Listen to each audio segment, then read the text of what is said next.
Assalamualaikum warahmatullahi wabarakatuh. Jumpa lagi di channel Mentari Sago Education Production, persembahan dari Mulyadi Umare, guru SD Negeri 15 Kota Pekanbaru.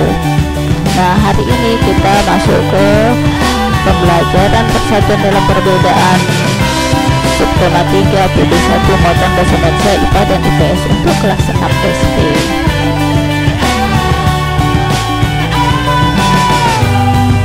Kompetensi dasar bahasa Indonesia yang diharapkan adalah siswa mampu menggali informasi penting dari buku sejarah, meliputi aspek apa, di mana, kapan, siapa, mengapa, bagian mana, lalu memaparkan informasi tersebut secara lisan, tulisan, dan visual menggunakan kalimat yang efektif.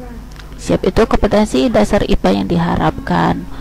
Memahami makna proklamasi kemerdekaan Indonesia dalam kehidupan kebangsaan yang sejahtera, lalu menyajikan laporan tentang makna kemerdekaan, upaya mempertahankan kemerdekaan, dan upaya mengembangkan kehidupan kebangsaan yang sejahtera.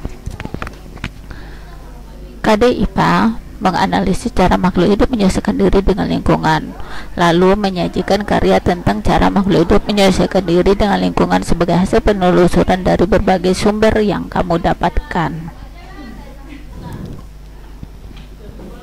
Nah, selanjutnya kita masuk ke materinya bahasa Indonesia. Kata baku. Kata baku adalah kata yang sering kita jumpai di dalam ejaan bahasa Indonesia yang dipergunakan atau dalam PUB.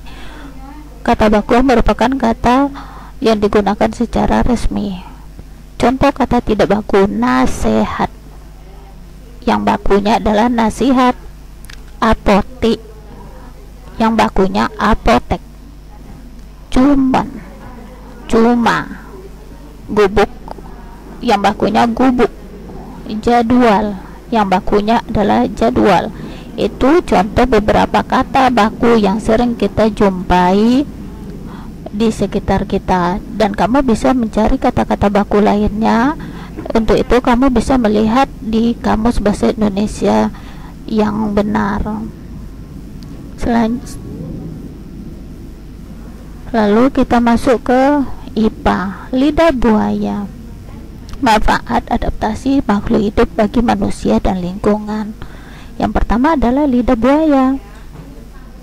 Lidah buaya habitatnya hidup di darat dan mampu bertahan lama di lingkungan kering.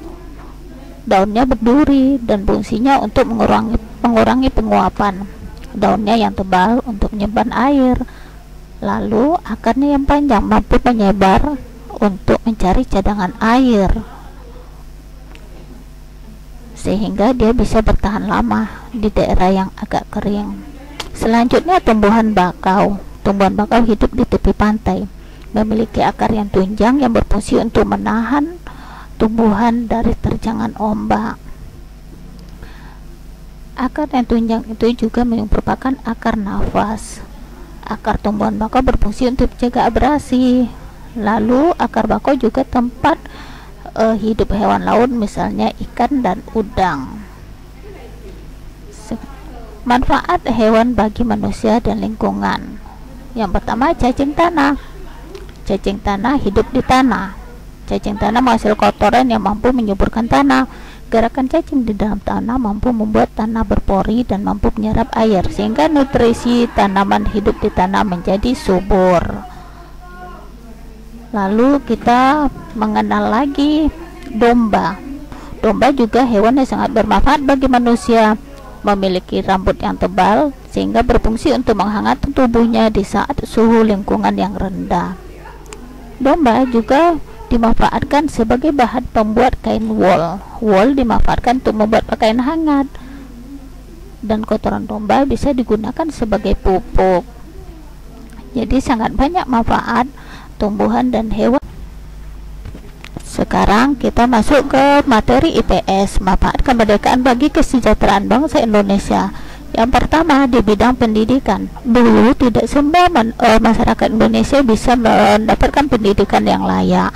Nah, sekarang kita bisa mendapatkan pendidikan layak siapapun. Tujuannya adalah untuk mencerdaskan kehidupan bangsa.